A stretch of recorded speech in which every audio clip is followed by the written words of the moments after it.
Mathieu est étudiant au doctorat à l'UQAR, à l'Université du Québec à Rimouski. Il est aussi chargé de cours en géographie. Donc, ses champs de spécialisation tournent autour de la géomorphologie fluviale et de l'écologie végétale. Il va nous parler de la géomorphologie des rivières en climat froid. Il y aura une place particulière pour la glace, j'imagine, Oui. dans ta présentation. Merci. Un sujet très attendu, Ouais, hein? Très attendu. Attendu. Attendu. Attendu. Merci. Bonjour tout le monde. Puis aussi, merci de m'accueillir. Puis merci à toute l'organisation pour ce colloque qui, enfin, fait un pont entre la science, les personnes d'entreprise, les ministères. C'est vraiment passionnant. Là, moi, je vais vous apporter, oui, en géomorphologie fluviale, mais dans une science qui est d'autant moins connue que la géomorphologie fluviale, qu'on va appeler de biogéomorphologie. Donc, dans le cadre de mon doctorat, un jour, on m'a posé une question pour une évaluation qui était à savoir comment est-ce que la biogéomorphologie peut être utilisée dans les pratiques de génie végétal en milieu froid, dans des rivières où sévissent des processus fluvio-glaciels. On va démêler tous ces mots-là. Donc, cette réflexion a ensuite été amenée vers une publication avec mon comité de thèse, Thomas Buffin-Bélanger à l'UQAR, Maxime Boivin à l'UQAC, Dov Koremblit à Toulouse, mais on a aussi invité André Evette, ici organisateur, à venir réfléchir avec nous sur ces questions. Donc, on le remercie grandement. Article qui est en révision présentement. Puis là, je vais essayer de vous présenter les grandes lignes. Il y a beaucoup de choses, par contre, dans le papier, donc ça va être simplifié. Puis s'il y a des questions plus au niveau du détail et de la compréhension des réflexions que j'apporte, on va pouvoir soit répondre à des questions, soit discuter pendant la séance cocktail à la fin de la journée. Donc là, j'ai dit quelques mots-clés pertinents pendant ma petite introduction. C'est de ce quoi on va parler. Premièrement, les dynamiques fluvio-glaciales. Qu'est-ce que c'est des dynamiques fluvio-glaciales, l'approche biogéomorphologique et ultimement, comment est-ce que ça peut être appliqué dans les techniques de restauration en milieu froid, notamment pour le génie végétal. Donc, en guise de mise en contexte, je ne vais pas trop m'étaler sur tous les bienfaits du génie végétal et de d'autres techniques de restauration, parce que si vous êtes présent ici, c'est que vous connaissez la définition du génie végétal. Mais je vais remettre le point sur quelques aspects qui amènent cette marginalité d'utilisation qu'on va avoir au Québec, qui va être engendrée d'une part par des défauts de conception qui vont être eux-mêmes découlés d'une moins bonne compréhension des dynamiques fluviales, aussi par la vulnérabilité que les ouvrages vont avoir dans les premières années d'installation, lorsque les racines ne vont pas encore avoir consolidé tous les sédiments. Mais surtout, ça va être en termes de lacunes de connaissances qu'on va avoir. D'une part, au niveau du choix des espèces ou des structures qu'on va utiliser, mais surtout au niveau de la compréhension même de toute la dynamique hydrogéomorphologique et biogéomorphologique qu'on va avoir dans nos cours d'eau qui vont dicter réellement toutes les actions qui doivent être prises dans les choix de techniques de restauration. Surtout dans des milieux comme ceux-ci, où est-ce qu'on a des glaces qui peuvent être extrêmement, dans le jargon, on peut dire morphogènes, qui vont bouger des sédiments, qui vont arracher des végétaux de la plante et tout. On peut se demander comment est-ce qu'on peut restaurer des milieux avec une pression aussi forte, d'autant plus que la recherche sur les interactions entre glace et végétation est très peu connue. Donc là, j'en ai essayé au travers de l'exercice de réflexion de débroussailler tout ça au travers du chapeau de la biogéomorphologie. Donc pour commencer, les dynamiques fluvio-glaciales. Bien grand mot pour parler de glace en rivière, fluviale glace. Qu'est-ce que c'est?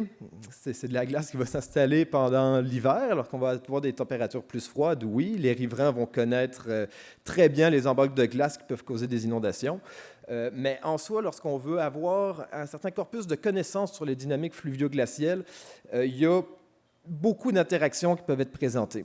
Là, vous avez en bleu, par exemple, toutes les composantes de glace, donc tous les processus de cristallisation, de transport et les différentes formes glaciales qu'on peut avoir. Mais il y a des interactions bidirectionnelles avec toutes les composantes qui vont dicter les dynamiques fluviales. Donc, morphologie fluviale, on pense à toutes les formes qu'on va avoir dans les cours d'eau, comme les bancs d'accumulation, ou dans un terme plus commun, les plages de galets qu'on peut avoir, les berges, les plaines alluviales, la structure de l'écoulement et le transport sédimentaire. Donc, la formation, mais l'évacuation des glaces va être conditionnée par et va avoir une conséquence sur les rivières avec des aspects multifactoriels vraiment importants qu'on ne va pas nécessairement voir aujourd'hui les causes et le processus de formation, mais bien plus l'autre côté, plus les conséquences. Là, on va parler d'érosion des berges, donc comment est-ce que ces dynamiques glaciales peuvent affecter la géomorphologie des berges ou la végétation riveraine. Il y en a beaucoup, mais on va sélectionner juste un processus vraiment pertinent parce qu'on peut penser à la glace de fond. Par exemple, du frasil qui va s'attacher dans le lit de la rivière, qui va s'accumuler. En s'accumulant, on peut avoir une augmentation du niveau de l'eau en amont, ce qui peut inonder un peu les berges. Cette inondation, si elle se transforme en glace, ça peut affecter la végétation par brûlure de glace, par déplacement du couvert de glace, ça va arracher des sédiments, ça va arracher des plantes. Puis il y a ces processus-là, il y a les processus de glace de berge, mais surtout les processus d'abrasion glaciale qu'on va discuter, qui sont les mieux connus et probablement les plus impactants sur la rivière. Là, je vous ai mis une petite vidéo pour parler d'abrasion glaciale, qui va être celle-là ici, où est-ce qu'on peut voir la force associée. Donc là, ici, on est dans une débâcle qu'on va appeler mécanique. Si on veut distinguer le type d'évacuation des glaces dans un cours d'eau, on peut parler de débâcle thermique, qui veut le dire comme dans le mot. Thermique, ça va être au printemps, on va avoir une augmentation des chaleurs, on va avoir de l'insolation, le couvert de glace va fondre et laisser la rivière en eau libre, tout simplement. Mais dans les débâcles mécaniques, donc on a certaines conditions hydroclimatiques qui vont être réunies. Par exemple, on va avoir un printemps avec beaucoup de pluie, puis encore beaucoup de neige qui va être dans les montagnes. On va avoir un apport d'eau vraiment conséquent dans la rivière, bien évidemment. Mais si le couvert de glace est encore très stable, il va y avoir une montée du couvert de glace, mais éventuellement, il va se fracturer, il va se déplacer vers l'aval, puis on peut avoir des résultats comme ceci, où est-ce qu'il y aura une abrasion vraiment importante sur les berges, pouvant mener à une composition d'espèces qui vont être purement opportunistes, qui vont être des espèces qui vont coloniser le milieu perturbé et qui vont limiter tout établissement de végétation ligneuse qui sont connus dans le monde du génie végétal comme étant des espèces ingénieurs qui stabilisent les berges. Donc, ça devient compliqué de restaurer parfois des systèmes dans des milieux aussi dynamiques. Puis là, c'est la grande question de comment est-ce qu'on fait ça. Par-dessus l'abrasion glaciale, lorsqu'on a ce déplacement de glace, si on rencontre des obstacles géomorphologiques ou anthropiques, par exemple, le chenal il va se rétrécir, on a un pont, on a une île au milieu du cours d'eau, bien là, les blocs peuvent être stabilisés, puis il va y avoir une accumulation de blocs, puis c'est là qu'on va avoir la formation des embâcles de glace, qui vont exercer beaucoup de pression sur les berges, refaçonner la topographie des berges, faire des inondations importantes en amont de l'embâcle de glace, mais surtout lorsque cette embâcle, si on reprend cette image-là, par exemple, là, il y aura une stabilité pendant que les glaces s'accumulent, exercent de la pression, on a de l'inondation, le niveau d'eau monte, mais si le barrage ou l'embâcle cède parce qu'on perd cette force de cohésion, on va avoir une onde de vagues glacées qui va se propager vraiment dans le bas de la rivière, vers l'aval. Puis là, ça va créer ce qu'on va appeler, dans un jargon très niché, une JAVE pour Ice Jam et Wave. Puis ça va surplomber les plaines alluviales, ça peut terrasser des forêts riveraines, puis ça va vraiment conséquemment changer la morphologie des cours d'eau. On peut souvent voir dans les rivières où sévissent ces dynamiques-là des berges un peu comme celle-là ici, avec deux niveaux, où est-ce que ça va vraiment abrader de manière importante toute une section de la plaine alluviale et créer ces berges à deux étages, où est-ce qu'on va avoir une distinction dans le type d'espèces qui peuvent ou non s'établir là. Puis, ça va laisser des marques sur les arbres. Donc, lorsqu'on réfléchit aux dynamiques fluvio-glaciales, le premier niveau de connaissance vraiment à réfléchir, c'est de bien caractériser les différents processus fluvio-glaciaux. Là, je vous ai présenté tout ce qui était associé aux débâcles mécaniques puis aux embâcles de glace, mais des processus qui sont peut-être moins marquants vont quand même avoir de certains effets. Donc, dans un tronçon de rivière, c'est bon de savoir quel type de processus glacial il va y avoir.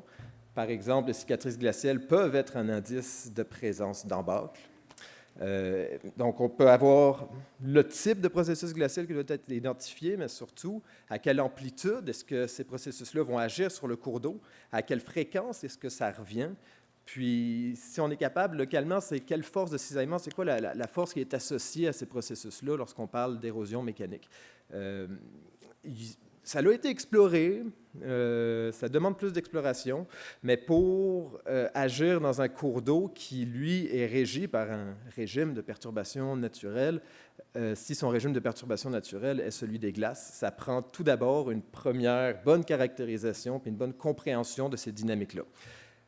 Puis ensuite, c'est là que vient le bout intéressant. Une fois qu'on a ça, la question, c'est comment est-ce qu'on regarde sa relation avec la géomorphologie et la végétation, puis les interactions, puis le développement des cours d'eau. C'est là que la biogéomorphologie arrive et est très pratique, une science que j'ai envie de définir ici avec vous, parce que même dans le monde scientifique, la définition est parfois mal employée, mal interprétée. Une jeune science qui date des années 90, qui commence à être en profusion depuis les années 2000. Mais grosso modo, vous avez le mot bio, le mot géomorphologie. Donc, dans cette définition la plus simple, on peut penser à l'intersection entre la biologie et la géomorphologie. OK. Mais le paradigme naissant de la biogéomorphologie est vraiment celui des organismes qui participent à l'évolution des paysages physiques, qui vont avoir un effet significatif. Donc, dans le monde fluvial, on va penser notamment aux interactions entre la géomorphologie fluviale, donc tout ce qui va être dynamique de transport sédimentaire, d'évolution des formes dans le cours d'eau, et aux dynamiques d'écologie végétale, donc tout ce qui va être processus de succession de plantes et de processus d'interaction entre les espèces ou à l'intérieur d'une même espèce. Donc, on prend cette prémisse qu'il y a une interaction entre les processus de plantes et de rivières qui va amener à des boucles de rétroaction. Donc, une interaction simple que tout le monde va connaître ici, c'est celle de la stabilisation des sédiments. Les racines vont consolider les sédiments, ce qui va rajouter une force et une résistance à l'érosion.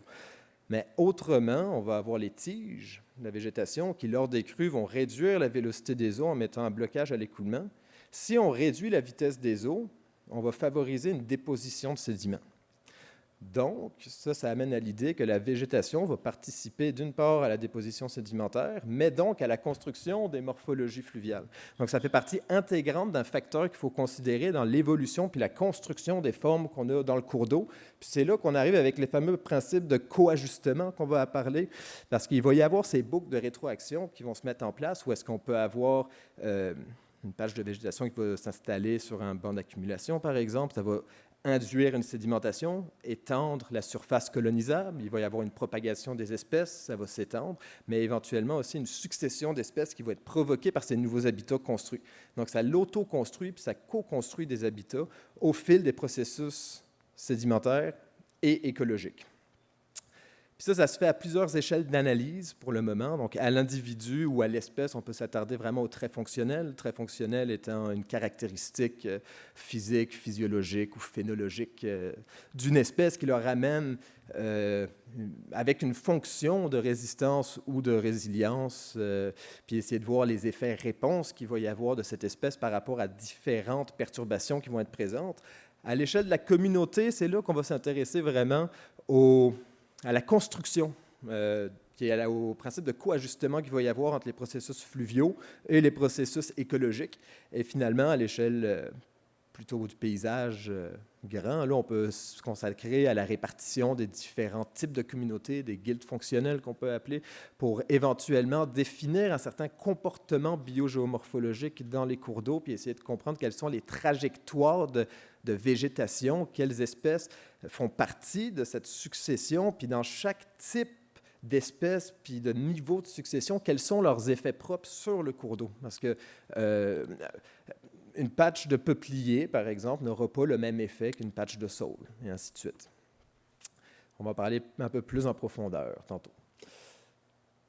Toutes ces analyses-là ont amené une large gamme de modèles et de théories parce que c'est extrêmement complexe, mais il y a beaucoup de chercheurs et chercheuses qui se sont penchés à développer des modèles pour simplifier un peu le tout. Donc là, il y a plusieurs frameworks, désolé pour le mot en anglais, qui ont été développés pour caractériser des cours d'eau, pour avoir une idée de ce comportement-là biogéomorphologique. Puis c'est des approches vraiment intéressantes parce que d'une part, ça permet de comprendre avec plus de précision pourquoi est-ce qu'on a X ou Y espèces ou communautés à un certain endroit, mais aussi quel est l'effet de ces communautés sur les dynamiques du cours d'eau. Là, ça, je le répète souvent, parce que je pense que le message clé de la présentation, si vous partez de là, que vous avez retenu que la végétation est un ingénieur d'écosystème, je vais être très content. Mais surtout, c'est que ça permet d'anticiper les changements avec plus de précision. Si, par exemple, on a un changement de communauté ou un changement de régime de perturbation, donc un changement de crue, par exemple, ou un changement dans les glaces, ça permet de mieux, j'ai envie de dire prédire, mais c'est tout le temps dur de prédire, donc de mieux anticiper vraiment les changements qui vont pouvoir être faits. Donc maintenant, comment est-ce que ça peut se rattacher vraiment à la gestion des cours d'eau en milieu froid, concrètement, puis au génie végétal? On pourrait rattacher ça à 3 vraiment composantes, selon nous. Premièrement, dans le développement des connaissances, hein, là, on fait un rappel des lacunes de connaissances, donc bien évidemment, ça nous permettrait de créer un meilleur savoir sur les dynamiques dans nos cours d'eau, puis sur les espèces propices à survivre dans des milieux où est-ce qu'on a des processus de glace, mais aussi pour développer éventuellement des nouvelles approches de génie végétal ou peut-être améliorer la manière qu'on réfléchit aux dynamiques lorsqu'on conçoit un ouvrage.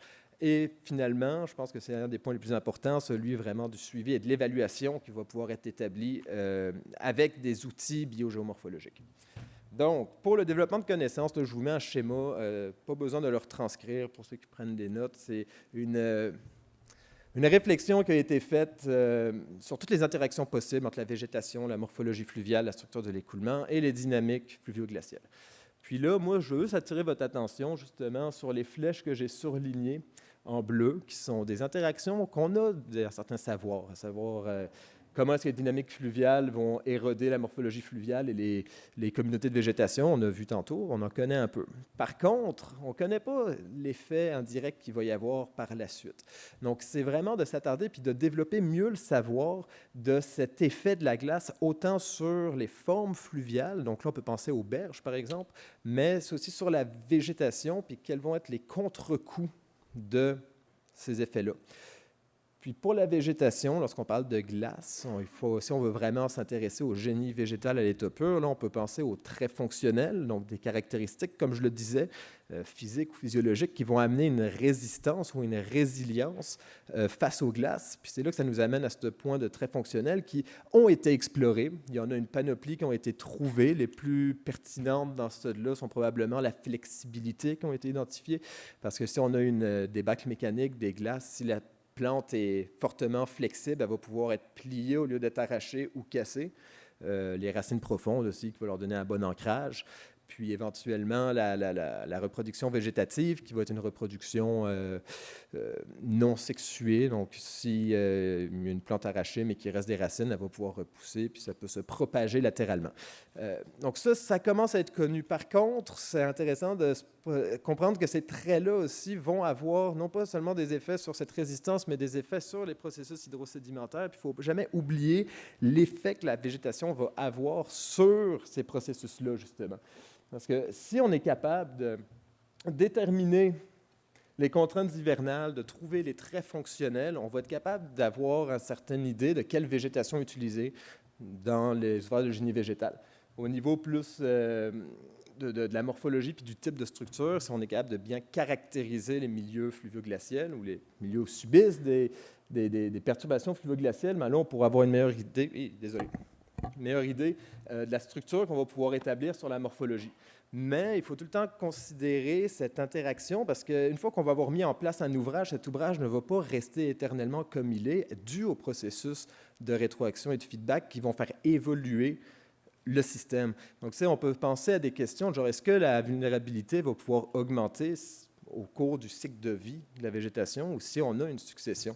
Si on considère que la flexibilité est un élément clé dans le maintien des berges ou qu'une espèce est une espèce clé, c'est important de trouver à quel moment est-ce que cet ouvrage-là, au fil de la croissance de la plante puis de sa perte de flexibilité ou au fil des processus de succession, quand est-ce qu'il faut interagir ou est-ce qu'il n'y a pas d'autres méthodes pour rendre un ouvrage plus résilient, peut-être avec une certaine dynamique d'érosion qui peut être acceptée dans le récit de l'habitat, mais qui va être pensé pour être résilient. Donc, c'est là que le suivi devient intéressant, surtout que le suivi aujourd'hui, en 2024, est extrêmement efficace pour de très faibles coûts.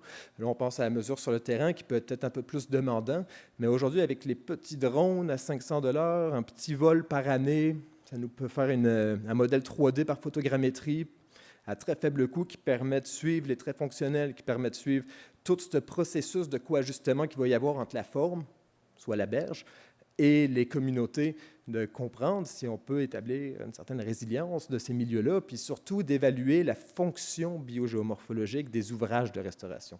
Donc, comment est-ce que ces ouvrages-là vont impacter le reste du cours d'eau? Ce qui n'est pas à mettre de côté. Donc, pour une pré-conclusion, je voudrais dire, faut quand même garder à l'esprit que tout ça, ça va venir dans un processus vraiment itératif, soit, oui, la caractérisation de notre cours d'eau, puis comprendre réellement les comportements biogéomorphaux vont permettre d'améliorer cette conception de génie végétal, mais ça va être par l'évaluation, puis le suivi, puis le développement d'indices qu'on va pouvoir aussi l'améliorer, puis ça prend des nouvelles connaissances qui sont créées, mais ça prend ce processus itératif de placer des ouvrages, puis de les suivre, puis de développer des nouvelles méthodes pour pouvoir vraiment bien l'établir. Donc, en conclusion, la biogéomorphologie, qui est une science très jeune puis très complexe, est en voie de simplification quand même. Moi, je pense que ça peut éventuellement participer à améliorer les techniques de génie végétal directement, oui, mais je pense surtout que ça peut être très utile pour penser à des nouvelles approches qui peuvent permettre de créer des systèmes ou de reproduire des systèmes résilients en acceptant que des habitats peuvent être resetés, en maintenant une certaine, en gardant la stabilité, bien entendu. Si on a une problématique d'érosion, je pense qu'il y a quand même moyen de jouer avec ces concepts-là pour être en mesure de réfléchir. En fait, on est dans cette réflexion, puis moi, je vous lance la réflexion, puis on va pouvoir discuter entre ingénieurs, entre écologistes, entre hydrogéomorphologues pour avancer la chose. Puis là, je voulais vous laisser sur des petites questions. Il y a tout à faire. Là, ce que je vous propose ici, c'est des discussions qui ont émergé au travers de mon comité de thèse, mais en soi, on n'a pas les réponses. Puis maintenant, c'est important de développer des connaissances dans tous ces domaines-là de recherche, notamment au niveau, justement, comme on le disait tantôt, par rapport au cycle de vie des plantes, comment est-ce que leur cycle de vie va pouvoir être influencé par les glaces? Quels sont les taux de feedback, de rétroaction qu'il va y avoir dans les milieux avec glace? Quelles vont être les fonctions biogéomorphologiques? Puis moi, surtout, celle que je voudrais amener le plus, c'est vraiment la création d'indices. Justement, quels indices pourraient être utilisés pour évaluer les ouvrages ou développer des nouveaux indices pour faire le suivi puis mieux comprendre. Donc, sur cette nébuleuse question et cette ouverture à un monde très peu connu, je vous remercie de votre attention.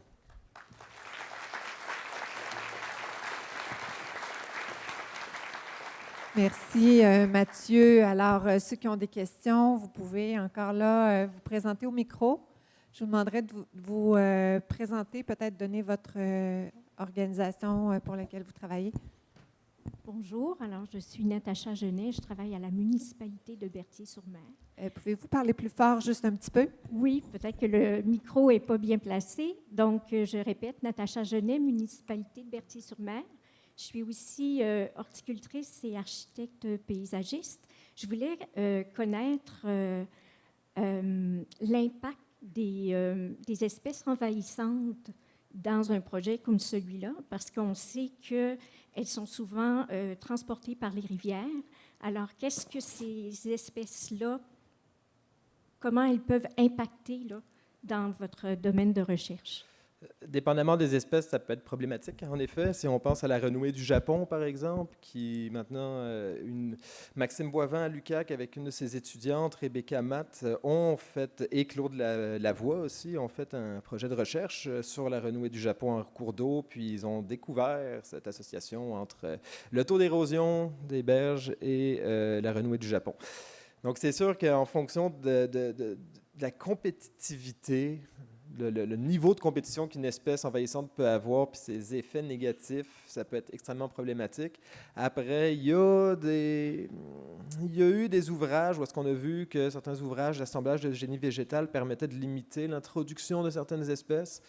Donc là, je n'ai pas de réponse ultime sur la solution par rapport à ça. Mais je pense qu'il y a des solutions qui sont en émergence. D'accord. Je ne demandais pas une solution nécessairement, mais bien un autre questionnement à avoir dans la recherche, justement, Ouais, ben en raison de ces espèces-là, là, comme la berce du Caucase aussi, puis le Ouais, phragmite. c'est toute une problématique, mais c'est ça, je pense que c'est la recherche de demain. En fait, c'est ça qu'il faut aller vers. Il y a un début, on connaît quelques impacts, mais là, je pense qu'il faut vraiment pousser vers cette association d'espèces, puis essayer de comprendre l'interaction qu'il va y avoir écologiquement, parce que c'est sûr qu'il y en a des espèces qui sont tenaces, qui vont s'installer malgré rien. Puis le problème est tout le temps dans les endroits où est-ce qu'il y a un risque anthropique, où est-ce qu'il y a des infrastructures, parce qu'en soi, même Claude Lavoie, que vous devez connaître, hein, même lui, des fois, il amène l'idée que les plantes envahissantes, est-ce qu'on ne devrait pas accepter qu'elles arrivent, puis d'ajuster nos actions en fonction d'elles, malgré les changements? Mm-hmm. Mais si je peux compléter un petit peu avec les travaux de Maxime Tisserand dans les ouvrages qu'on avait recensés puis où on avait fait des inventaires, il n'y avait pas tant de plantes envahissantes, exotiques envahissantes dans ces ouvrages-là. Quand on stabilise, par exemple, avec des saules, ça quand même occupe l'espace. Donc, ça peut aussi peut-être freiner un peu l'envahissement. Je vais passer à la prochaine question. Bonjour, Vincent Roy du ministère Pêche et Océan Canada. Bonjour, très belle présentation, merci. Je me demandais, dans un cas où on essaie de faire des suivis de ces ouvrages géniaux-là, à quelle ampleur serait idéal de faire le suivi, à part la rivière au complet, par exemple, si on a un ouvrage de génie végétal ou tout autre, à combien de mètres on va aller en amont, en aval pour le suivi idéalement, ou bien est-ce que c'est une question ouverte encore une fois? Ben, si on veut, mettons, vraiment jouer, je pense, entre la balance effort et résultat qu'on a, je pense qu'une taille minimum de suivi en côté longueur, ce serait peut-être à l'échelle du tronçon homogène de rivière. Donc, si on est dans une section linéaire, peut-être prendre toute la section. Je pense qu'il n'y a pas de réponse ultime à cette question-là. Mais idéalement, je pense qu'un suivi annuel avec quand même une bonne ampleur. Dans le meilleur des mondes, on est capable de suivre vraiment tous les milieux dynamiques au sein du bassin versant, mais ça, on le sait pertinemment que ce n'est pas possible annuellement de couvrir 800 km². Mais je pense que à l'échelle du tronçon ou de 2 tronçons homogènes différents, un suivi annuel, je pense que... Mais encore, je me garde toute réserve. Parfait. Mais il y a une autre question, je crois, derrière. Peut-être que je passerai à la prochaine question, mais revenez après.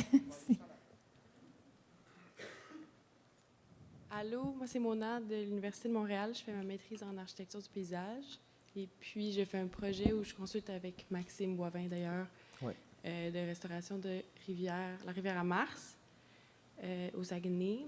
Puis, dans le fond, un des aspects du projet, ça serait de venir restaurer des processus d'érosion en enlevant des enrochements massifs sur cette rivière-là. Puis, ma question, en fait, c'était d'un côté plus pratique. Si on veut restaurer ces processus d'érosion, on enlève les enrochements, est-ce qu'on serait mieux, avant de venir installer des techniques de génie végétal, est-ce qu'on devrait laisser la rivière retrouver un certain équilibre ou on devrait comme planter avant d'enlever les enrochements? Est-ce qu'il y aurait comme une stratégie à adopter de préférence? Ça, je pense que je pourrais rediriger la question à des experts vraiment en génie végétal sur l'aspect technique vraiment de remplacement d'enrochement vers le génie végétal. Je ne pourrais pas donner de réponse nette sur la technicalité de la chose, malheureusement. On aura aussi des discussions en après-midi. Il y aura des conférences un petit peu plus techniques, justement, qui pourront peut-être revenir sur le sujet. Super, je reviendrai. Merci. J'avais peut-être une petite question que ça m'a interpellée quand tu as parlé de la flexibilité des plantes. J'avais l'impression que c'était un avantage, surtout dans des contraintes de fort courant, de force tractrice élevée, Ouais. puis que face à la glace, on aurait peut-être avantage à avoir des branches cassantes. C'est une simple perception. Là, mais- Peut-être, moi, de mes réflexions, je me disais que des branches cassantes d'espèces avec une régénération, par exemple végétative, ça peut quasiment être bon parce qu'il va y avoir une propagation qui va se faire par ce bris-là. Mais surtout que ça n'arrachera pas. Oui, c'est ça. Mais la flexibilité de ce que je comprends, c'est qu'il y a quand même, ça ne s'arrache pas. Ça OK. dépend. Mais tout est encore justement dans la création de connaissances, c'est savoir quel est le seuil auquel que ça ne va pas arracher. OK. Fait que c'est... Je prendrai peut-être la dernière question si vous voulez vous avancer. Est-ce que vous aviez une deuxième question? Gênez-vous pas d'approcher, là. J'étais dans l'une, c'est pour ça. Ah. Je me représente pas. Je me demandais, en fait, dans un souci où on a des projets sur certaines rivières qui vont modifier le régime des glaces, notamment par un système de retenue des glaces ou bien par un système qui va empêcher le fragile, par exemple. Est-ce qu'on est trop tard dans ce tronçon, dans cette rivière-là, pour faire de telles études? Je pense que la réponse rapide, c'est non. La réponse simple, parce que même si on enlève toute dynamique glaciale, reste que toutes les dynamiques biogéomorphologiques qu'on peut ressortir de nos cours d'eau vont rester pertinents parce que ces dynamiques-là que je présente vraiment largement lorsqu'on va faire une gestion vraiment en intégrant ces processus de rétroaction, c'est tout le temps à l'échelle de la rivière. Chaque contexte est unique, puis chaque contexte mérite. En gros, il faut voir ça comme étant vraiment, il faut juste caractériser l'environnement dans lequel on est, puis dans certains environnements, il y a la glace à prendre en considération. Merci beaucoup. Merci.